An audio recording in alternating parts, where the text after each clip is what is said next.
অ্যাক্সিডেন্টে কি বলি ভাইয়া? অটো রিক্সা মানে টমটম অ্যাক্সিডেন্ট করছে যে অটো রিক্সায়? জি। কথা একটু জোরে বলো, সবাই শুনতেছে না। বলো। আমার তো ভাই সে একটা অ্যাক্সিডেন্ট করলো, খুব মারাত্মক। সে এখন মানে অনেক কান্না করতেছে, এর অবস্থা তেমন বললাম। ও বেশি উঠবি নাকি? না রে হ্যাঁ, বেশি অবস্থা খারাপ। আর মানে এর পরিস্থিতি এত বেশি ভালো না, আপনারা সবাই দোয়া করি এনার জন্য। ও সবাইকে বলো, তোর লাগে দোয়া করবে, একটা কই দে ক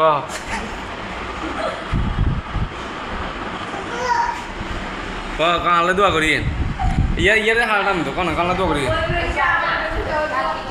আচ্ছা যাক, এই আমার কথা বলতে পারতেছে না, অনেক অসুস্থ ভিতরে আছে।